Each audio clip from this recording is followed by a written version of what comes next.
Okay. तर प्रेषितांचा मतांगीकार त्यावर आपण आज थोडं मनन करूया. पुष्कळ वेळा आपण ऐकलं असेल अनेक मंडळांमध्ये विशेष करून आपल्याला प्रेषितांचा मतांगीकार जो आहे तो ते बोलताना दिसतात. पण त्याच्या मागचा इतिहास काय आहे आणि का बरं तो गरजेचा आहे आपल्याला समजून घेणं आणि त्याच्या मागचा उद्देश काय होता, हे आपण थोडक्यात आज समजून घेण्याचा प्रयत्न करणार आहोत. तर प्रेषितांचा मतांगीकार जो आहे, त्याच्याबद्दल शिकत असताना सगळ्यात महत्त्वाची जी गोष्ट आहे, ती जी आपण समजून घेणं गरजेचं आहे, ती म्हणजे काय, की हा जो प्रेषितांचा मतांगीकार आहे, तो दुसऱ्या शतकाच्या मध्यात तो लिहिण्यात आलेला असावा आणि ज्यावेळेस आपण त्याबद्दल विचार करतो, तर आपल्या समोर तो आहे प्रेषितांचा मतांगीकार अनेक मंडळांमध्ये तो बोलला जातोय आणि तो तुमच्या समोर मी वाचून दाखवत आहे. सर्व समर्थ देव जो पिता, आकाश व पृथ्वी यांचा उत्पन्न करता, त्याचवर मी विश्वास ठेवतो. आणि त्याचा एकुलता एक पुत्र प्रभू येशू ख्रिस्त आमचा प्रभू, जो पवित्र आत्म्याच्या योगाने गर्भरूप झाला, कुमारी मरियेच्या उदरी जन्मास आला, ज्याने पंत पिलाताच्या वेळेस दुःख भोगिले, अ, ज्याला वधस्तंभी खिळले, जो मरण पावला व ज्याला पुरले, जो मृत लोकात उतरला व तिसऱ्या दिवशी मेलेल्यातून पुन्हा उठला, स्वर्गात चढला आणि सर्व समर्थ देव जो पिता त्याच्या उजवीकडे बसला आहे. तेथून जिवंतांचा व मेलेल्यांचा न्याय करण्यास जो येणार आहे, त्याचवर मी विश्वास ठेवतो. पवित्र आत्मा, पवित्र सार्वकालिक मंडळी, पवित्र जनांची सहभागिता, पापांची क्षमा, देहाचे पुनरुत्थान आणि सार्वकालिक जीवन यावर मी विश्वास ठेवितो. आता प्रेषितांचं मत अंगीकार ज्यावेळेस आपण त्याबद्दल विचार करतो, तर ही मंडळीची कबुली होती. मंडळी काय विश्वास ठेवते त्याची ही कबुली आहे. आणि आपल्याला हे शिकायला भेटतं, की सुरुवातीच्या काळामध्ये प्रेषितांनंतर जी जी मंडळी होती, आपल्याला पाहायला भेटतं, की ती मंडळी नेहमी आपल्या मुखाने हे कबूल करायची आणि यातून हे दाखवायची, की आम्ही यावर विश्वास ठेवतो. आणि विशेष करून ज्यावेळेस आपण प्रेषितांचं मतांगीकाराबद्दल शिकतो. स्लाईड चेंज होते ना? स्लाईड चेंज होते? हां. ज्यावेळेस आपण त्याच्याबद्दल विचार करतो, तर हा जो मतांगीकार आहे, तो सगळ्यात अगोदर आपल्याला समजणं गरजेचं आहे, की प्रेषितांनी लिहिलेला नाहीये. तर प्रेषितांनंतर जवळ-जवळ 150 वर्षांनी तो लिहिण्यात आला. प्रेषितांचा जो मतांगीकार आहे, त्याच्याबद्दल आपण विचार करत असताना जरी तो प्रेषितांनी लिहिलेला नसला, तरी ख्रिस्ती मंडळीचा सर्वात जुना कबुलीनामा तो आहे. आणि अ, आज पुष्कळ मंडळांमध्ये ते बोललं जातं. आता ज्यावेळेस आपण प्रेषितांचा मतांगीकार त्याबद्दल विचार करतो, तर विशेष करून जी आरंभिक मंडळी होती, त्यांनी का बरं या विश्वासाची ते कबुली द्यायचे? त्याचं कारण होतं, की जे खोटं शिक्षण होतं नाही का, जे मंडळीमध्ये शिरू पाहायचं प्रत्येक युगामध्ये, प्रत्येक काळामध्ये आपल्याला पाहायला भेटतं. मंडळी वारंवार याची आठवण करून द्यायची, की आमचा विश्वास काय आहे? जेणेकरून कुणी जर पवित्र शास्त्राच्या विरुद्ध शिकवणारा येतो, जर कोणी खोटे शिक्षण घेऊन जर मंडळीमध्ये येतो, तर तिथं मंडळी ठामपणे उभे राहील आणि हा आमचा विश्वास आहे, आम्हाला इथं उभं राहायचं आहे. आणि मग ज्यावेळेस आपण प्रेषितांचा मतांगीकाराबद्दल विचार करतो, तर पहिल्या मंडळीमध्ये ते बोलून दाखवायचे, कबूल करायचे आणि वारंवार त्याचं ते स्मरण करायचे. पण हे पण आपल्याला समजणं गरजेचं आहे, की प्रेषितांचा जो मतांगीकार होता, तो बायबल नव्हतं. ते बायबल नव्हतं. पण जे विश्वासाची जी तत्व आहेत, पवित्र शास्त्रामध्ये प्रगट झालेले, त्याची एक सोपी आणि अगदी नाही का सारांशित केलेली यादी आपल्याला त्याच्यामध्ये पाहायला भेटते. आणि ज्यावेळेस आपण त्याबद्दल शिकतो, तर उदाहरणार्थ पवित्र शास्त्रामध्ये सुद्धा आपल्याला अनेक वेळा अशी वचनं पाहायला भेटतील, नाही का? जसं 1 तिमोथी 6 आणि वचन 12 मध्ये सांगितलं, की विश्वासासंबंधीचं जे सुयुद्ध ते तू कर म्हणे. पौल तिमोथेला म्हणत आहे. आणि ते सुयुद्ध काय आहे? तर मग हेच आहे, की खोट्या शिक्षणापासून मंडळीचं रक्षण करणं आणि त्याच्यासाठी आमचा विश्वास काय आहे, हे आपल्याला समजणं गरजेचं आहे. आणि म्हणून पुढे तो काय म्हणतो, की ते कर म्हणे आणि मग युगानयुगाच्या जीवनाला बळकट धर, त्यासाठीच तुला पाचारण झाले आहे आणि तू पुष्कळ साक्षीदारांदेखत तो चांगला पत्कर केला आहेस. तर अगदी ज्यावेळेस आपण या मतांगीकाराबद्दल पाहतो, तर हे अगदी पवित्र शास्त्र आधारित आहे. आणि सुरुवातीपासून याची का गरज होती? कारण हे एक सुयुद्ध आहे. सुयुद्धाचा भाग आहे. का बरं? कारण आपल्याला माहीत आहे पौलाने सुरुवातीपासून सांगितलं, की आपलं युद्ध हे रक्त मांसाबरोबर नाही, नाही का? तर जे जे अंधकारातील जे दुरात्मे आहेत आणि अंतराळातील जे आत्मे आहेत, त्यांच्या विरुद्ध असणार आहे. आणि आपल्याला पाहायला भेटतं, की सैतान धूर्तपणे ख्रिस्ताचं वचन, ख्रिस्ताची सुवार्ता नेहमी प्रत्येक काळामध्ये तो विरोध करण्यासाठी टपलेला आहे. आणि म्हणूनच आपल्याला आपलं विश्वास काय आहे ते समजून घ्यावं आणि त्या विश्वासासाठी आपण उभं राहावं आणि ते उभं राहणं म्हणजे सुयुद्ध पाऊल म्हणतो. आता ज्यावेळेस आपण प्रेषितांच्या मतांगीकाराबद्दल विचार करतो, तर ती तशाच प्रकारची एक बाब होती, की तुम्ही ज्यावेळेस ते बोलता, कबुलता, ते तुमच्या हृदयात आहे. कारण वचनामध्ये ते प्रगट झालेलं आहे. आणि ज्यावेळेस आपण त्याच्याबद्दल विचार करतो, तर प्रेषितांचा मतांगीकार जो आहे, त्याच्याबद्दल विचार करत असताना काही महत्त्वाच्या गोष्टी पाहायला भेटतात. विशेष करून प्रेषितांचा मतांगीकार म्हणजे खुद्द सुवार्तेची ती घोषणा आहे. आणि ते एक ऐतिहासिक लिखाण आहे ते. आणि ज्याच्यामध्ये आपल्याला ख्रिस्ताची सुवार्ता फारच सुंदर रीतीने पाहायला भेटते. आता कशाप्रकारे? तर जर तुम्ही थोडक्यात जे मी अगोदर तुम्हाला म्हणून दाखवला प्रेषितांचा मतांगीकार, जर तुम्ही बारकाईने पाहिला, तर तिथं तुम्हाला कमीत कमी 5 असे भाग पाहायला भेटतील. जिथं जर तुम्ही ते 5 भाग जर एकत्र केले, तर एक पूर्ण सुवार्ता तुमच्या समोर येईल. कारण सुवार्ता म्हटल्यानंतर आम्ही फक्त एक विचार करतो, ख्रिस्त आला, ख्रिस्त जगला, तो मरण पावला, तिसऱ्या दिवशी पुन्हा उठलेला आहे आणि तो आज स्वर्गात आहे. परंतु सुवार्ताबद्दल विचार करत असताना सुवार्तेचा तो एक भाग झाला. परंतु सगळ्यात मोलाची गोष्ट ही आहे, की जर आपल्याला ख्रिस्त समजून घ्यायचा आहे, तर त्याच्या अगोदर एकच जिवंत खरा देव काय आहे, ते आपल्याला समजणं गरजेचं आहे. आणि हा जो प्रेषितांचा मतांगीकार आहे, तो अगदी सुरुवात करत असताना अशा प्रकारे करतो, सर्व समर्थ देव जो पिता. तर मग एकमेव खरा जिवंत देव, जो आकाश आणि पृथ्वी यांचं उत्पन्न करताय, ज्याला कशाचीही गरज नाही. तर हा पहिला मुद्दा, सुवार्तेचा पहिला भाग इथं आपल्याला पाहायला भेटतो.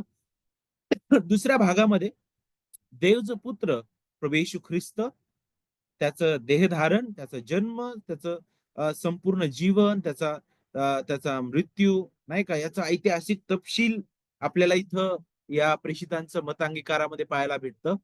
ख्रिस्ताने केलेलं तारणाचं कार्य, त्याचं स्वर्गरोहण आपल्याला तिसऱ्या भागामध्ये इथं आपल्याला शिकायला भेटतं.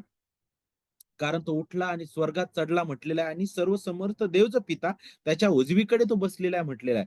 ओके. आणि मग नंतर पवित्र आत्मा आणि त्याचं जे कार्य आहे, तारणदायी कार्य, मंडळीमधील त्याचं कार्य, त्याच्याबद्दल आपल्याला पुढे शिकायला भेटतं. कारण तुम्ही पहा, इथं शेवटचा जो भाग आहे प्रेषितांचा मतांगीकाराचा, त्याच्यात शेवटी काय म्हटलंय? पवित्र आत्मा, पवित्र सार्वत्रिक मंडळी. का बरं जोडून आहे पवित्र आत्मा, पवित्र सार्वत्रिक मंडळी? कारण पवित्र आत्म्याचा पण त्यामध्ये सहभाग आहे, तारणाच्या कार्यामध्ये. आणि मंडळीमध्ये पवित्र आत्मा कार्यरत आहे. त्या प्रत्येक विश्वासणाऱ्याच्या हृदयामध्ये पवित्र आत्मा जो आहे, त्याची वस्ती आहे, आपल्याला पाहायला भेटतं. आणि मग शेवटचा भाग जो आहे, प्रेषितांचा मतांगीकार, तो कशाप्रकारे संपतो बरं? ख्रिस्ताचं गौरवी आगमन आणि संतांचं गौरवीकरण. बरोबर की नाही? तर इतकं अद्भुत ही सुवार्ता आहे. आणि ज्यावेळेस तुम्ही हे सर्व भाग एकत्रित करता ना, तर तुमच्या समोर ती एक महान सुवार्ता दिसते, नाही का? आणि आणि मग नक्कीच आपलं हृदय भरून आल्याशिवाय राहणार नाही. आता ज्यावेळेस आपण अ, प्रेषितांचा मतांगीकार याबद्दल विचार करतो, तर मग हा जो मतांगीकार आहे, हा कोठून आलेला आहे? अ, अ, कुठून आलेला आहे? तर हा धर्मशास्त्रज्ञांचा आविष्कार नाहीये. कुणीतरी नाही का त्यावर असं रिसर्च केला ते धर्मशास्त्रज्ञ होते आणि मग तो रिसर्च करून केलेला काहीतरी आविष्कार नाहीये किंवा हा प्रेषितांचा शोध सुद्धा नाहीये. तर मतांगीकार आपल्याला पाहायला भेटतं नक्कीच तयार करण्यात आलेला आहे. परंतु आपल्याला पाहायला भेटतं, की तो ऐतिहासिक वास्तविकता हे सत्य आहे आणि सुवार्तेच्या सामर्थ्याने जे हृदयात आपल्या घडतं नाही का, त्याचा परिणाम तो आहे. कारण ही कबुली आहे. आपल्या वैयक्तिक जीवनामध्ये जे कार्य घडलेलं आहे, त्याची कबुलिती आहे. विश्वासाची कबुलिती आहे. आणि विशेष करून सार्वभौम देवाच्या हस्तक्षेपाशिवाय आम्ही देवाचं श्रेष्ठत्व आणि गौरव आणि सुवार्ता या संबंधात तत्वज्ञान कधीच तयार करू शकणार नाही. आपण कधीच समजू शकणार नाही आणि म्हणूनच यामागे देव कार्यरत आहे. देव अद्भुत रीतीने त्याच्या त्याच्या लोकांचा त्याने उपयोग करून घेतलेला आहे. आता प्रेषितांचा मतांगीकाराबद्दल विचार करत असताना सगळ्यात अगोदर आपण हे शिकणं गरजेचं आहे, की प्रेषितांचा मतांगीकार काय नाही? नाही का? काय आहे हे समजण्या अगोदर काय नाहीये? सगळ्यात अगोदर मतांगीकार जो आहे तो मानवी कर्तव्याने भरलेला नाहीये. काहीतरी मानवी कर्तव्य तिथं आहे त्याच्याबद्दल तो नाही सांगत. मतांगीकार आम्हाला काय वाटतं, आमच्या विचारांबद्दल नाहीये. मतांगीकार तारण प्राप्तीसाठी केलेली प्रार्थना नाहीये. हे 3 गोष्टी आपल्याला समजणं गरजेचं आहे. ते मानवी कर्तव्याने भरलेलं नाही. आम्हाला काय वाटतं, आमच्या विचारांबद्दल तो नाहीये किंवा तारण प्राप्तीसाठी केलेली ही प्रार्थना नाही. तर ज्यावेळेस आपण मतांगीकाराबद्दल विचार करतो, तर मतांगीकार जो आहे प्रेषितांचा तो ख्रिस्ताची सुवार्ता आहे. आणि म्हणूनच आपण त्याकडे आज आपलं लक्ष केंद्रित करणार आहोत आणि म्हणून त्यातील जो पहिली लाईन आहे, त्यावर या सायंकाळी आपण थोडक्यात मनन करूया. पहिली जी ओळ आहे, प्रेषितांचं मतांगीकाराची सुरुवात कशी होती बघा. सर्व समर्थ देव जो पिता, सर्व समर्थ देव जो पिता. आता ज्यावेळेस आपण सर्व समर्थ देव जो पिता, या अगदी छोटेसे शब्द आहेत, बरोबर? अगदी एकच वाक्य आहे आणि अगदी छोटं ते वाक्य आहे. सर्व समर्थ देव जो पिता. पण हे वाक्य आपल्याला पुष्कळ काही शिकवणार आहे. आणि हे वाक्य आपल्याला पूर्ण प्रेषितांचा मतांगीकार जो आहे त्याचा सारांश देणारं हे वाक्य आहे. आता ज्यावेळेस आपण सर्व समर्थ देव जो पिता यावर आपण मनन करणार आहोत, तर यावर मनन करत असताना सगळ्यात अगोदर इथं सर्व समर्थ देव म्हणजे देवाबद्दल सांगितलेलं आहे. तर आपल्याला देवाबद्दल विचार करणं गरजेचं आहे, की हा देव कोण आहे?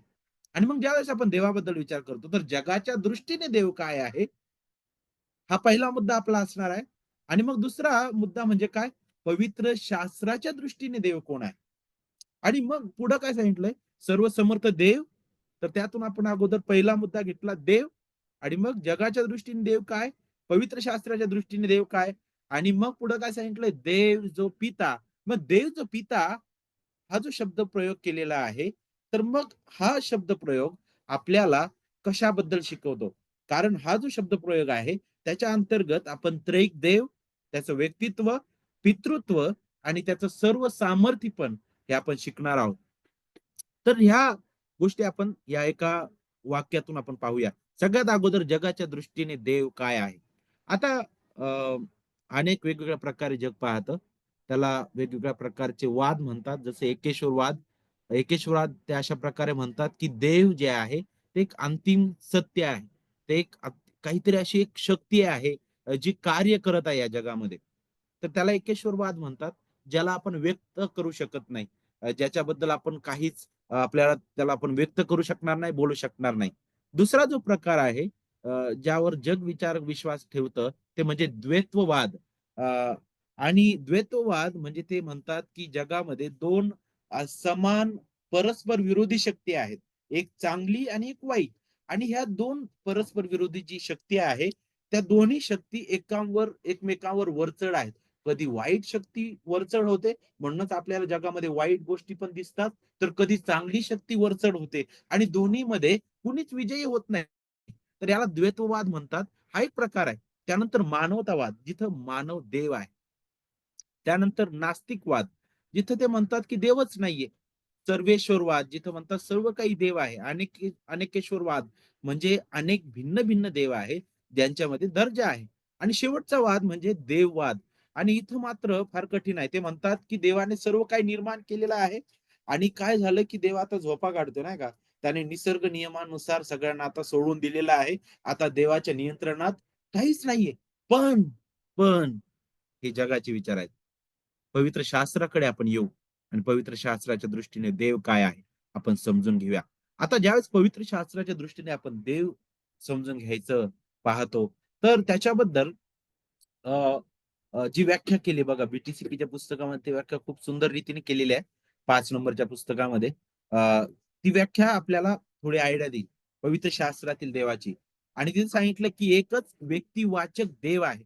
पहिली गोष्ट एकच देव आहे आणि त्याला व्यक्तित्व आहे. तो शक्ती नाहीये केवळ नाही का? तो काहीतरी असा वेगळा नाही जो जो अव्यक्त ज्याला आपण व्यक्त करू शकत नाही. तो कसा आहे म्हणे सर्वश्रेष्ठ आहे, सर्वव्यापी आहे आणि तोच या विश्वाचा सार्वभौम निर्माणकर्ता, सत्ताधीश, धारक आणि पालक आहे. आणि पवित्र शास्त्र आपल्याला अशा देवाबद्दल शिकवितं. जो एकच देव आहे, तो व्यक्तिवाचक देव आहे. तो सर्वश्रेष्ठ, सर्वव्यापी असून तोच ह्या विश्वाचा निर्माणकर्ता आहे सार्वभौम, सर्व सत्ताधारी आहे आणि तो धारक आहे आणि तो पालक आहे. ओके. तर मग यावर आधारित आपण आता सर्व समर्थ देव जो पिता या वाक्याकडे पाहत असताना सगळ्यात अगोदर देव जो पिता याबद्दल आपण विचार करूया. आता देव जो पिता हा जो शब्द आहे, का बरं प्रेषितांच्या मतांगीकारामध्ये अगदी सुरुवातीलाच आलेला आहे? कोणत्या अर्थाने इथं हा शब्द वापरण्यात आलेला आहे? तर ज्यावेळेस तुम्ही तिथं देव हा शब्द पाहाल, तर तो एक सर्वसाधारण अर्थाने वापरण्यात आलेला शब्द आहे. सर्व समर्थ देव जो पिता आकाश व पृथ्वी यांचा उत्पन्न करता त्याचवर मी विश्वास ठेवतो. प्रेषितांचा मतांगीकार त्रैक देवाला प्रकट करतो.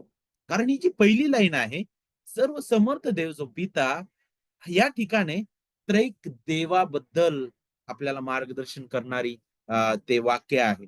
आता मग त्रैक देवाबद्दल जर ते आपल्याला शिकवतंय, तर आपल्याला त्रैक्याबद्दल पवित्र शास्त्र काय शिकवितं? ते आपल्याला विचार करणं गरजेचं आहे. मग सगळ्यात अगोदर त्रैक्य काय आहे? आणि काय नाही हे आपल्याला समजून घेणं गरजेचं आहे. काही चुकीचे गैरसमज आहेत त्रैक देवाबद्दल. काही लोक म्हणतात, की त्रैक्य देव म्हणजे त्रिदेव, 3 वेगवेगळे ते देव असावेत. पण हे चुकीचं आहे. आपण पवित्र शास्त्रामधून तपासून पाहूया. जसं तुम्ही स्तोत्र 86:10 वाचा, दुसरे राजे 19:19 पहा, रोम 3:30 पहा. अशा अनेक वचनं आहेत, जे अ, आपल्याला पवित्र शास्त्राबद्दल विचार करत असताना हे शिकवेल, की अनेक देव नाहीये. तर पवित्र शास्त्र ज्या देवाबद्दल सांगतं, तो एकच जिवंत खरा देव आहे. आणि ज्याच्याबद्दल आपण एक वचन पाहू शकतो, जसं अनुवाद 6 आणि वचन 4 काय सांगतंय? हे इस्रायला श्रवण कर. आपला देव परमेश्वर हा अनन्य परमेश्वर आहे. एकच जिवंत खरा देव, अनन्य परमेश्वर त्याच्यासारखा दुसरा कोणीच नाही.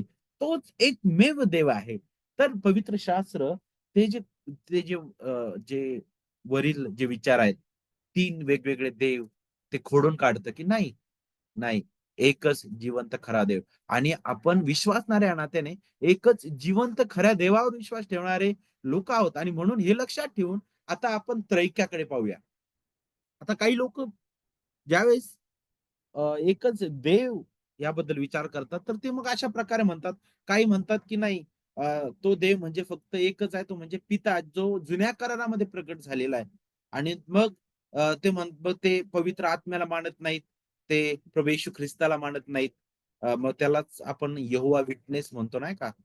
त्यानंतर काही लोकं असे आहेत, ते फक्त प्रभू येशू ख्रिस्तावर विश्वास ठेवतात. परंतु ते पित्यावर आणि पवित्र आत्म्यावर विश्वास ठेवत नाही. ओन्ली जीसस आपल्याला माहित आहे तो एक पंथ आहे. आणि काही लोकं फक्त पवित्र आत्म्यावर विश्वास ठेवतात, पित्यावर आणि पुत्रावर विश्वास ठेवत नाही. तर अनेक भयंकर असे अ, भयंकर असे पाखंडी पंथ आपल्याला पाहावयास भेटतात. पण ज्यावेळेस आपण त्रैक्याबद्दल विचार करतो, आपण लक्षात ठेवूया, बायबल आपल्याला एकाच जिवंत देवाबद्दल शिकवतं. परंतु त्याच वेळी बायबल आपल्याला हे पण शिकवितं, की तो एकच जिवंत देव जो आहे, त्या एकाच देवपणामध्ये 3 व्यक्ती सामावलेल्या आहेत. आणि अ, आपल्याला पाहायला भेटतं, ज्यावेळेस आपण मते 28 आणि 19 पाहतो, तर अगदी स्पष्ट रीतीने देवपणामध्ये सामावलेल्या त्या त्रैक्याबद्दल आपल्याला पवित्र शास्त्र शिकवितं. खुद्द ख्रिस्ताने सुद्धा त्याबद्दल सांगितलेलं आहे. देवपणामध्ये असणारं ते ऐक्य जे आहे, त्याबद्दल सांगितलेलं. त्याने काय सांगितलं, तेव्हा तुम्ही जाऊन सर्व राष्ट्रातील लोकांना शिष्य करा. त्यांना पित्याच्या, पुत्राच्या व पवित्र आत्म्याच्या नावाने बाप्तिस्मा द्या. त्रैक्याबद्दल शिकत असताना एकच जिवंत खरा देव आहे. त्या एकाच देवपणामध्ये आपल्याला पाहायला भेटतात, हे 3 व्यक्ती पाहावयास मिळतात. देव जो पिता, देव जो पुत्र आणि देव जो पवित्र आत्मा. आणि त्याच्याबद्दल अनेक वचनं आपल्याला मार्गदर्शन करतील. जसं कलोसे 2:9, मत्ते 12 आणि वचन 31-32 मध्ये तुम्ही पहा, जिथं ख्रिस्त आणि पवित्र आत्मा यांना देवाबरोबर एक गणण्यात आलेलं आहे. अनेक वचनं तुम्हाला पवित्र शास्त्रामध्ये त्या प्रकारे शिकायला भेटतील. जसं आपण एक वचन वाचू शकतो. कलोसे 2:9 आपण पाहू.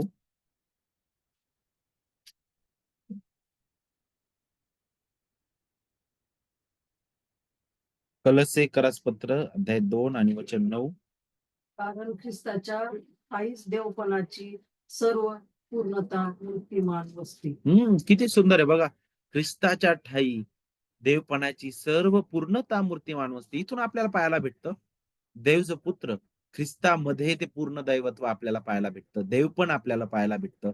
त्याच प्रकारे आपल्याला पाहायला भेटतं, की पवित्र आत्म्यामध्ये सुद्धा तेच पूर्ण देवपण आपल्याला पाहायला भेटतं.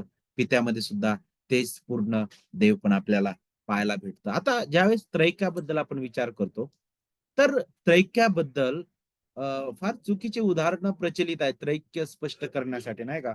काही लोकं त्या वर्तुळाचं उदाहरण देतात. जसं स्क्रीनवर आहे आपल्या बघा. आणि काही लोकं जे आहेत, ते पाण्याचं उदाहरण देतात. काही लोकं नाही का, पुरुषाचं उदाहरण देतात, नाही का? की तो एकाच वेळी बाप, एकाच वेळी मुलगा, एकाच वेळी काय, तो अ, तो पती सुद्धा अ, पाण्याबद्दल विचार करत असताना ते पाणी उकळतं, ते नाही का, उकळताना त्याची जी क्रिया आहे ती त्याचा उपयोग वेगळ्या पद्धतीने होतो.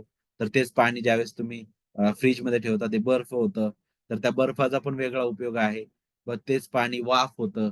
तर मग अशा प्रकारे लोकं तर्क लावतात. तर मग तशाच प्रकारे त्रैक्य आहे ते म्हणतात. काही लोकं असं एक वर्तुळ दाखवतात आणि त्या वर्तुळामध्ये 3 असे 3 भाग करतात आणि मग पिता, पुत्र आणि पवित्र आत्मा. पण कोणत्याच मानवी उदाहरणाद्वारे आपण त्रैक्याला समजावून सांगू शकणार नाही. सगळ्यात मोठी गोष्ट ही आहे, की ही जी उदाहरणं आहेत, फारच भयंकर आहेत ही उदाहरणं. आणि ही उदाहरणं त्रैक्य देवाला डाग आणणारी उदाहरणं आहेत. कारण इथं ज्यावेळेस ते ही उदाहरणं देतात, तर इथं ते पुष्कळदा ते एकतर वेगळे व्यक्ती होते, ते नाकारतात. नाहीतर मग ज्यावेळेस वर्तुळाचं उदाहरण आपण घेतलं, तर तुम्ही जर त्याचे 3 भाग केले, तर ते 3 वेगवेगळे भाग झाले, नाही का? परंतु आपण एकाच जिवंत देवावर आपण विश्वास ठेवतो. जर पिता बाजूला केला, तर ते अर्धवर्तुळ, नाही का? काहीच नाही राहिलं त्या वर्तुळाचा भाग. म्हणजे अ, हे पण आपण पाहतो, की त्रैक्याला डाग आणणाऱ्या ह्या गोष्टी आहेत आणि म्हणून आपल्याला त्याबद्दल सावधगिरी बाळगणं गरजेचं आहे. मग आता जर त्रैक्य समजून घ्यायचं, तर मग कसं समजून घ्यायचं? तर बीजगणितामधून आपण समजून घेऊ शकतो, नाही का? आपल्याला माहित आहे, गणिताची जर व्याख्या आपण पाहिली, 1 अधिक 1 अधिक 1 किती होतं ते? 3 होतं, बरोबर की नाही? पण पवित्र शास्त्रानुसार जर आपण हे जर केलं, 1 अधिक 1 अधिक 1, तर तिथं 3 नाही व्हायला पाहिजे, 1च व्हायला पाहिजे, नाही का? तर मला असं वाटतं हे जरा सोपं जाईल आपल्याला समजण्यासाठी. तर त्रैक्याबद्दल विचार करत असताना आपल्याला हे विचार करणं गरजेचं आहे, की 3 व्यक्ती आणि एकच देव. आता पुढं ज्यावेळेस आपण देवाबद्दल विचार करतो, तर देव हा जो शब्द आहे, प्रेषितांचा जो मतांगीकार आहे, त्याच्यामध्ये सर्वसाधारणपणे का बरं वापरलेला आहे? त्याचा उद्देश काय आहे? तर आपल्याला पाहायला भेटतं, की पवित्र शास्त्रामध्ये प्रगट झालेला देव जो आहे, तो अनन्य परमेश्वर आहे. का सर्वसाधारण रीतीने वापरला? कारण तोच एकमेव देव आहे. देवाची व्याख्या ज्यावेळेस केली जाते, देवाबद्दल बोललं जातं, तर त्याच्याबद्दल विचार करायला पाहिजे. तोच एकमेव देव आहे. म्हणूनच प्रेषितांच्या मतांगीकारामध्ये अगदी सर्वसामान्य रीतीने देव हा शब्द वापरलेला आहे. आता पुढे आपल्याला पाहायला भेटतं, सर्व सामर्थी देव जो पिता. आता त्रैक्याबद्दल आपण शिकलो थोडक्यात. आता ज्यावेळेस आपण या वचनाबद्दल पाहतो, सर्व सामर्थी देव जो पिता. आता पिता का म्हटलेला आहे? आता ज्यावेळेस आपण पित्याबद्दल विचार करतो, तर पवित्र शास्त्रामध्ये 3 प्रकारे पिता हे नाव वापरण्यात आलेलं आहे देवाला. 3 प्रकारे. जसं 1 कोरिंथीय पत्र 8 अध्याय आणि वचन 6 जर तुम्ही पाहिलं, तर तिथं तुम्हाला शिकायला भेटेल, की तो सर्व गोष्टींचा निर्माण करता आहे. या नात्याने तो पिता आहे. आणि पौल तशा प्रकारे तिथं त्याला प्रगट करतो. दुसरा दुसरा जो अर्थ आहे, तो आपल्याला रोम 8 आणि 15 मध्ये पाहायला भेटतं, जिथं आपल्याला दत्तकपणाबद्दल शिकायला भेटतं. आणि इथं पिता ज्यावेळेस म्हणतो, तर पवित्र शास्त्र दुसऱ्या अर्थाने कशाबद्दल शिकवतं, की आपण त्याच्या राज्यात दत्तक घेण्यात आलेलो आहे ख्रिस्ताद्वारे. बरोबर? त्याची लेकरं आपण झालेलो आहे. तर ह्या अर्थाने सुद्धा पिता हा शब्द वापरलेला आहे. आणि आणखी एक अर्थाने म्हणजे जसं योहान अध्याय 1 आणि वचन 1 मध्ये जर तुम्ही पाहिलं, तर तिथे काय सांगितलंय? शब्द देवासह होता. तर प्रभू येशू ख्रिस्ताचं त्याच्या पित्यामधील अद्वितीय सार्वकालिक जे नातेसंबंध आहे, त्यासाठी सुद्धा हा जो शब्द आहे तो वापरण्यात आलेला आहे. आता ज्यावेळेस आपण याबद्दल विचार करतो, तर पिता हे जे नाव आहे, हे नाव जुन्या करारामध्ये आणि नवीन करारामध्ये पुष्कळदा त्रैक देवाबद्दल देखील वापरलं गेलेलं हे नाव आहे. पिता हे नाव त्रैक देवाला सुद्धा वापरण्यात आलेलं आहे. पिता म्हणजे हे नाव जे आहे पूर्ण देवपण प्रगट करणार आहे. उदाहरणार्थ मलाकी 2:10 जर आपण पाहिलं, तर तिथं काय सांगितलंय? आम्हाला सर्वांचा एकच पिता नाही काय? एकाच देवाने आम्हाला उत्पन्न केले नाही काय? असे असताना आम्ही आपल्याला आपापल्या बंधूचा विश्वासघात करून आपल्या पूर्वजांचा करार का मोडतो बरे? मलाकीमध्ये तो अगदी फटकारत आहे लोकांना त्या.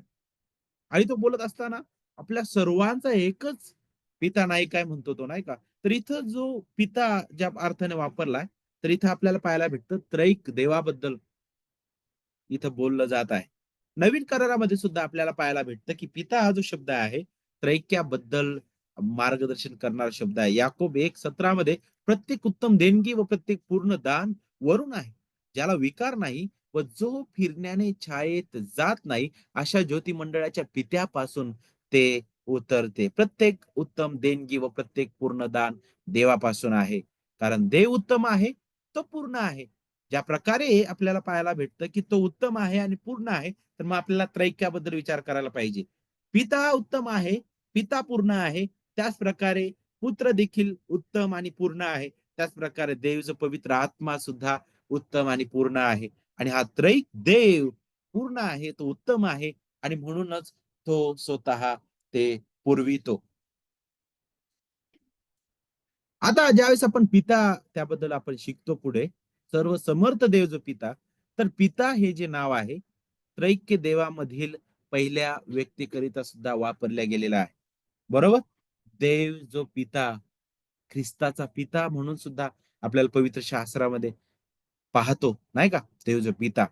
आणि देव जो पिता याबद्दल विचार करत असताना आपल्याला पाहायला भेटतं, की हा जो पिता आहे, देव जो पिता, त्रैक्यातील पहिला व्यक्ती, तो पुत्र आणि पवित्र आत्म्यापासून वेगळा आहे.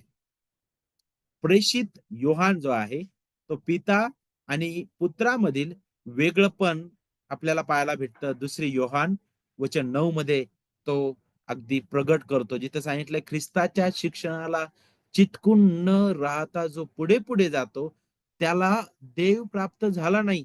जो शिक्षणाला धरून राहतो, त्याला पिता व पुत्र म्हटलेलं बघा. पिता व पुत्र दोघांची प्राप्ती झाली आहे. अगदी अगदी स्पष्ट रीतीने योहान आपल्याला स्पष्ट करतो, की एकच जिवंत खरा देव आहे, परंतु त्या एकाच देवपणामध्ये सामावलेले 3 व्यक्ती आणि त्यांचे वेगळे अस्तित्व आहेत. आता प्रभू येशू ख्रिस्त सुद्धा पिता आणि पवित्र आत्मा यामधील वेगळं पण प्रगट करतो. इथे योहानाने प्रभू येशू ख्रिस्त आणि पित्याचं वेगळं पण प्रगट केलेलं आहे. पिता पुत्रापासून वेगळा आहे, बरोबर? पवित्र आत्म्यापासून वेगळा आहे. त्याच प्रकारे आता पुन्हा प्रभू येशू ख्रिस्त पिता पवित्र आत्म्या मधील जे वेगळंपण आहे ते प्रगट करतो. योहान 14 वचन 16 आणि 17 मध्ये पहा, मी पित्याला विनंती करील, मग तो तुम्हाला दुसरा कैवारी म्हणजे सत्याचा आत्मा देईल. तो म्हणतो मी पित्याला विनंती करतो आणि मग तो तुम्हाला देईल. पाहिलं? तर इथं पण अगदी वेगळं पण आपल्याला पाहायला भेटतं. म्हणून त्रैकाबद्दल आपले जे विचार आहेत, आपले जे दृष्टिकोन आहेत, ते अगदी स्पष्ट व्हायला पाहिजे. कारण हा आपल्या ख्रिस्तीत्वाचा पाया आहे. ख्रिस्ती विश्वासाची ही सुरुवात आहे अगदी. आणि आपल्याला योग्य रीतीने समजणं गरजेचं आहे. आता आपल्या समोर एक एक चार्ट आहे बघा, त्रैक्य समजण्यासाठी. आणि अगदी स्पष्ट रीतीने आपल्याला ते समजून येईल. जिथं पिता, पुत्र, पवित्र आत्मा आपल्याला शिकायला भेटतं. त्रिकोण आहे इथं आणि आपल्याला पाहायला भेटतं, की देव मध्ये आपल्याला नाव पाहायला भेटतं आणि बघा पिता जो आहे तो पुत्र नाहीये. इथं बघा नाही हा शब्द तुम्हाला पाहायला भेटेल. त्याचप्रमाणे पिता पवित्र आत्मा नाहीये. पुत्र पिता नाहीये. पुत्र पवित्र आत्मा नाहीये किंवा पवित्र आत्मा पिता नाहीये. हे जे आहे ना, हे आपल्याला समजणं गरजेचं आहे. हे 3 व्यक्ती एकाच देवपणामध्ये सामावलेले आहेत, परंतु प्रत्येकाला वेगळं अस्तित्व आहे. वेगळं अस्तित्व आहे. मार्टिन लुथर जे आहेत, मला असं वाटतं ते अशा प्रकारे म्हणतात, की त्रैक्याबद्दल फारच नाही का खोलवर जाण्याचा प्रयत्न करू नका. नाही का? फारच तुम्ही विचार करत बसले तर तुम्ही वेडे होऊन जाल. हे रहस्य आहे देवाचं. देवाला माहित आहे. आपण देवाला आपल्या मर्यादित बुद्धीने पूर्णपणे कधीच जाणून नाही शकणार. जे देवाने स्वतःला प्रगट केलं, त्यानुसार आपण त्याला समजून घेतो. आता ज्यावेळेस आपण त्रैक्याबद्दल शिकतो, तर आता तारणाच्या कार्यामध्ये पिता, पुत्र आणि पवित्र आत्मा हे तिघही स्वइच्छेने एकमेकांच्या अधीन होऊन कार्यरत होताना आपल्याला दिसतात. नाही का? आता लोकांनी वेगवेगळ्या प्रकारे त्रैक्याकडे पाहिलं. सगळ्यात अगोदर पिता 1 नंबर, मग 2 नंबर पुत्र, मग 3 नंबर पवित्र आत्मा आणि अशा प्रकारे पुष्कळ वेळा त्यांचा दर्जा केलेला आहे. परंतु हे भयंकर आहे. भयंकर गोष्ट आहे.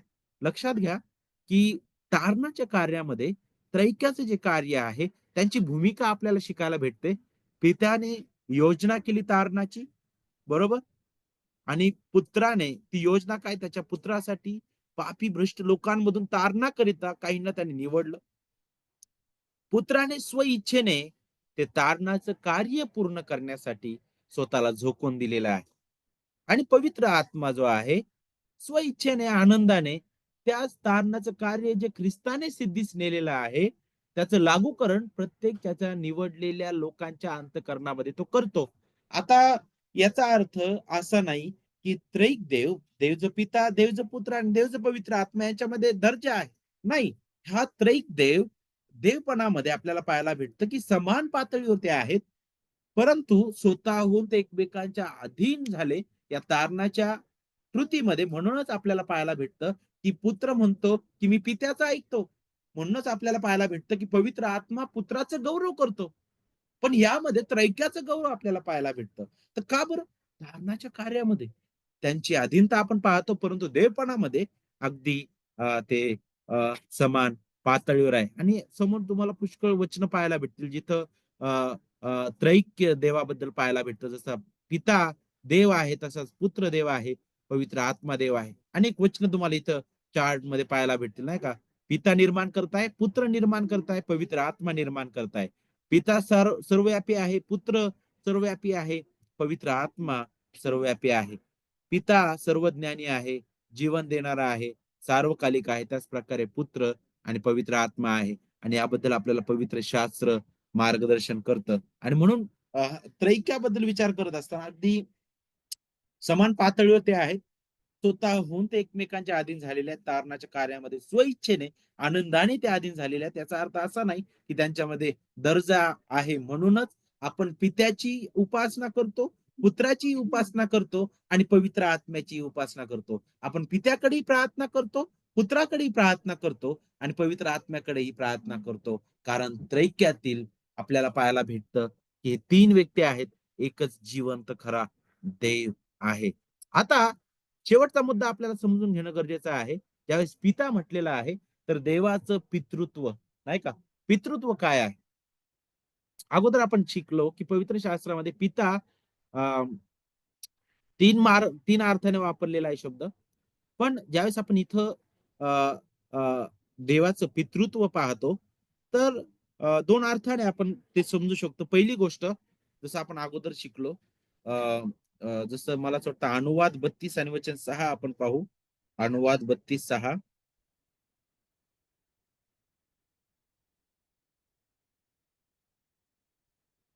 अहो मूढ व निर्बुद्ध लोको, तुम्ही परमेश्वराची अशी फेर करता काय? ज्याने तुला घडवले तोच तुझा पिता ना.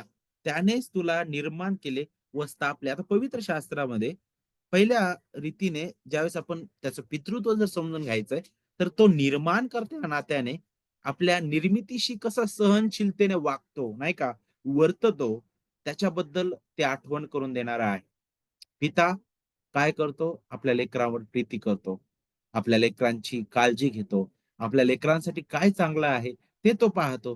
तर देवाचं पितृत्व आपण ज्यावेळेस पाहतो, तर आपल्याला शिकायला भेटतं, की त्याने सर्व विश्व निर्माण केलेलं आहे आणि तो त्याच्या निर्मितीबद्दल सुद्धा सहनशीलतेने वागताना आपल्याला दिसतो, पुष्कळ वेळा. दुसरी दुसरी बाब आपल्याला पाहायला भेटते, की जुन्या करारामध्ये राजाला सुद्धा पिता म्हणण्यात यायचं. कारण राजाची जबाबदारी काय होती? प्रजेला पुरवठा करणं, संरक्षण करणं आणि आपल्याला पाहायला भेटतं, की अ, त्यांना त्यांच्या सोबत राहणं, त्यांच्या ज्या इच्छा आहेत, किंवा किंवा त्यांना शिस्त लावणं, हे सुद्धा त्याचा एक भाग होता आणि राजाला पुष्कळदा पिता म्हणण्यात यायचं. जर तुम्ही जुन्या करारामध्ये पाहिलं, यशाया 63 मध्ये पहा, तिथे तुम्हाला शिकायला भेटेल. आणि मग यातून आपल्याला पाहायला भेटतं, की तो महान राजा या नात्याने आपली काळजी घेतो, आपल्याला तो पुरवठा करतो, आपल्याला तो संरक्षण देतो. पुष्कळ वेळा आपल्याला वाटेल, की अरे मी कष्ट करतो म्हणून मला सर्व गोष्टी पुरवल्या जातात. परंतु ते कष्ट करण्यासाठी तुम्हाला जर ताकदच नाही, तुमचं शरीरच साथ देऊ शकलं नाही, तर आपण कष्ट सुद्धा करू शकणार नाही. तर यामागे सुद्धा आपण पाहतो देवाचं कार्य. तो मला ताकद देतो, म्हणून मी कष्ट करतो आणि मी कष्ट करतो, मग मला त्याचं प्रतिफळ भेटतं. तर देव प्रत्येकी आपल्याला पुरवठा करणारा आहे, हे आपल्याला शिकायला भेटतं. आता तिसरी तिसरी बाब जी आहे, तिसऱ्या अर्थाने तो कसा पिता आहे बघा, कुटुंबाचं मस्तक ह्या नात्याने. होशे 11:1 मध्ये इस्रायलला लहान मूल म्हणून दाखवलेलं. तिथं म्हणतं, इस्रायल लहान मूल असता त्याच्यावर माझी प्रीती बसली. मी त्याला आपला पुत्र म्हणून मिस्रातून बोलावले. आता या वचनात देव स्वतःला पालक म्हणून प्रगट करत आहे. जो इस्रायलावर काय करतो? प्रीती करतो. आणि तशाच प्रकारे तुम्हाला मग मत्ते 7:9 ते 11 मध्ये आणि 11वा अध्याय वचन 11 ते 13 मध्ये पाहायला भेटेल, जिथं ख्रिस्ताने हे दाखवलेलं आहे, की ज्या प्रकारे जगातील पिता आपल्या मागण्या ऐकतो, त्याप्रमाणे स्वर्गातील पिता जो आहे, तो आपल्या प्रार्थनेला उत्तर देतो, नाही का? आणि मग पुढे आपल्याला पाहायला भेटतं, की पिता जो आहे, तो फक्त सौम्यच नाही, तो फक्त शांतच नसतो, प्रत्येक गोष्ट झाकूनच ठेवत नाही तो, तर तो शिस्त पण लावतो, नाही का? तर इब्री 12 आणि 5 ते 10 मध्ये आपण पाहतो, की तो त्याच्या आपण त्याची मुलं या नात्याने, तो आपल्याला छडी पण मारतो, तो आपल्याला शिस्त लावतो आणि म्हणून त्याचं जे अनुशासन आहे, त्याची जी छडी आहे त्याला आपण कधी नाकारू नये. मग ती छडी काही पण असू शकते, नाही का? जशी इस्रायलाला त्याने कशी छडी मारली बरं? त्याच्या क्रोधाची काठी म्हणून त्याने बाबेल राष्ट्राला उभं केलं. याच्या मागे सुद्धा त्याचं पितृत्वाचं प्रेम आपण पाहतो. कारण इस्रायलने सुधरावं, बरोबर की नाही? आणि तो जखम करतो आणि पुन्हा पट्टी लावतो. पित्याचं प्रेम तिथं सुद्धा आपल्याला पाहायला भेटतं. आणि मग ज्यावेळेस आपण घराबद्दल विचार करतो, तर पवित्र शास्त्रामध्ये मंडळीला देवाचं घर म्हटलेलं आहे. बरोबर की नाही? आणि त्याचं मस्तक ख्रिस्त आहे, जो स्वर्गात बसलेला आहे आणि तो तिथून राज्य करतो. मग शेवटी आता येत असताना आपण देव जो पिता याबद्दल पाहिलं. त्यामध्ये मग त्रैक देवाबद्दल शिकलो. त्यानंतर आपण पित्याबद्दल पाहिलेलं आहे. पण सर्व सामर्थ्य हा शब्द जो आहे, त्याबद्दल आपण विचार केला नाही, नाही का? आणि शेवटी आपण त्याबद्दल विचार करूया. का बरं त्याच्या अगोदर सर्व सामर्थ्य हा शब्द जोडलेला आहे? सर्व सामर्थ्य ओमनीपोटेन्स म्हटलेला आहे. अ, सर्व सामर्थी देव जो पिता म्हणजे त्याच्याकडे अद्वितीय असीमित सामर्थ्य आहे. आता अद्वितीय म्हणजे काय? तो एकमेव म्हणजे त्रैक देव जो आहे तो सर्व सामर्थ्य आहे. तो असीमित म्हणजे त्याच्याकडे पात्रता आहे. जे त्याने ठरवलेलं आहे ते तो करण्यास सामर्थ्य देव आहे. असीमित सामर्थ्य अनेक मार्गाने आपण स्पष्ट करू शकतो. एक मार्ग म्हणजे यशया 46, 10 आणि 11 मध्ये पहा. वचन 10 मध्ये सांगितले, माझा संकल्प सिद्धीच जाईल. वचन 11 मध्ये सांगितलं, मी योजितो ते शेवटास नेतो. पाहिलं? तर एकीकडे सांगितलं, की मी आरंभित शेवट कळवतो. होणाऱ्या गोष्टी घडवण्यापूर्वी मी त्या प्राचीन काळापासून सांगत आलेलो आहे. तर त्याचं सार्वभौम त्याचं जे असीमित सामर्थ्य आहे, ते म्हणजे काय? तो निर्माण करू शकतो, तर नष्टही करू शकतो. बरोबर की नाही? तर तिथं आपल्याला त्याचं सामर्थ्य पाहायला भेटतं. सर्व स्थितीवर केवळ देवाचं नियंत्रण आहे. जे काही माझ्या जीवनात घडतं, ते सर्व देवाच्या प्रेमळ हातातून आहे. देवाने ते आधीच लिहून ठेवलेलं आहे. आपल्या जीवनातील सर्व परिस्थिती, मग दुःख असू द्या, त्रास असू द्या, कोणतीही स्थिती असू द्या, अ, देव जो आहे त्याने अगदी ते करून ठेवलेलं आहे. ते लिहून ठेवलेलं आहे. परंतु त्यासोबत त्याने आपलं कुंपण सुद्धा त्यासोबत, त्याच्या लेकरांसोबत त्याने ठेवलेलं आहे. म्हणूनच देवाचं सर्व सामर्थ्य पण आपल्याला यातून शिकायला भेटतं. त्यानंतर तो सर्व सामर्थ्य आहे, त्याचं सर्व सामर्थ्य पण तारणाच्या कार्यामध्ये आपण पाहतो. देवाची तारणदायी योजना अध्याय 1 वचन 4 मध्ये आपण पाहतो, की त्याने त्याच्या सार्वभौम तारणाकरिता त्याने निवड केली जगाच्या स्थापनेपूर्वीच. ही निवड त्याच्या सार्वभौम इच्छेने आहे. त्याच्या स्वइच्छेने आहे. त्याला कोणी फोर्स नाही केला, की "अरे, तू संदेश मंडळीला निवड." नाही का? किंवा त्याला असं झालं नाही, की "अरे, भविष्यात तो काहीतरी करेल आणि म्हणून मी त्याला निवडतो." नाही, बिलकुल नव्हतं. तर ही त्याच्या स्वइच्छेने, त्याच्या सार्वभौम इच्छेने, त्याच्या स्व आनंदाने होती आणि ही निवड त्याने ख्रिस्तामध्ये केली. नाही का? त्यामध्ये आपल्याला ख्रिस्ताचं परिपूर्ण कार्य पाहायला भेटतं तारणामध्ये. त्यामध्ये आपल्याला पवित्र आत्म्याचं कार्य पाहायला भेटतं. कारण पवित्र आत्मा ते सुवार्तेचं लागूकरण त्याच्या निवडलेल्या लोकांच्या जीवनात तो नेहमी करतो. मग सर्व सामर्थी देव जो पिता जो आहे, तो कसा आहे बरं? अतुलनीय आहे. तो अद्वितीय सामर्थ्याने भरलेला आहे. कारण तो एकमेव देव आहे, जो सर्व सामर्थ्य आहे. त्याच्यासारखा दुसरा कोणीच नाही. तो अनन्य परमेश्वर आहे. योबाला तो काय म्हटला 38व्या अध्यायामध्ये पहा. तो म्हणतो, देव म्हणतो पहा, जर तुला स्वतःला निर्दोष साबित करायचे आहे, तर हे सांग, मी पृथ्वीचा पाया घातला, तेव्हा तू कुठे होतास? तुला समजण्याची अक्कल असेल तर सांग म्हणे. निर्मिती, स्थिर करणे आणि ईश्वरीय जे नियोजन आहे, सर्व चालवणं हे केवळ देवच करू शकतो. आणि म्हणून तो अद्वितीय सामर्थी प्रभू आहे. आणि म्हणूनच तो सर्वदा असीमित अद्वितीय सामर्थी पिता आहे. तो कधीही बदलत नाही. तो सर्वदा तारण्यास समर्थ आहे. आणि ज्या प्रकारे तो सार्वकालिक आहे, त्याच प्रकारे त्याने दिलेलं तारण सुद्धा सार्वकालिक आहे. ते कधीही गमावलं जाणार नाही. कारण ते तारण माझ्या आणि तुमच्या कोणत्या कृतीवर अवलंबून नाही, तर हे तारण केवळ आणि केवळ देवाच्या परिपूर्ण कार्याद्वारे आहे. देवाच्या इच्छेने आहे. हे देवाचं दान आहे. हे केवळ कृपेने आहे. विश्वासाच्या द्वारे आहे. तो विश्वास कोणावर आहे? प्रभू येशू ख्रिस्तावर आहे केवळ. आणि म्हणूनच तारणामध्ये सर्वस्वी देवालाच गौरव आहे आणि त्यालाच सर्वदा मान, सन्मान आणि गौरव मिळो. कारण त्यासाठी तो सर्वदा पात्र आहे. पाहिलं ज्यावेळेस आपण सर्व समर्थ देव जो पिता हे अगदी एका छोट्या वाक्यावर मनन करतो, तर किती अद्भुत रीतीने हा विश्वास आहे. आणि मग ज्यावेळेस तिथं म्हटलेलं आहे, की सर्व सामर्थी देव जो पिता, जो आकाश आणि पृथ्वी यांचं उत्पन्न करता, त्याचवर मी विश्वास ठेवतो. प्रारंभिक मंडळी त्यांचं हे म्हणणं म्हणजे ते आतापर्यंत जे आपण शिकलो, या सत्यावर विश्वास ठेवणं ते आहे. किती अद्भुत आहे बघा. किती अद्भुत हे आहे. आणि म्हणून ही कबुली हा एक कबुलीनामा आहे मंडळीचा. हा विश्वास आहे, जो आपल्याला स्थिर ठेवतो नित्य म्हणून. आणि म्हणूनच त्याबद्दलच देवाला आपण गौरव, त्याला महिमा आणि त्याला अ, सन्मान आपण अ, नित्य देणार आहोत. तर म्हणून देवबाप करो आपल्याला याद्वारे आशीर्वादित करो आणि अधिक जवळीकतेने खरा जिवंत देव कोण आहे, ते समजण्यासाठी तो आपल्याला सहाय्य करो. कारण वेगवेगळे दृष्टिकोन आहेत, पण पवित्र शास्त्र एकाच एकाच दिशेने जातं. पवित्र शास्त्र एकाच देवाबद्दल शिकवितं. तो सर्व सामर्थ्य आहे. तो देव जो पिता आहे, तो सामर्थ्य प्रभू, त्रैक देव, देव जो पिता, देव जो पुत्र, देव जो पवित्र आत्मा त्या 3 व्यक्तीमध्ये आपल्याला तो एकच जिवंत देव सामावलेला पाहायला भेटतो. देवा करो हे सत्य समजण्यासाठी आपल्या आंतरिक नेत्र तो उघडो आणि त्याचं गौरव आपल्या हृदयातून तो करून घेऊ. आपण इथे थांबणार आहोत.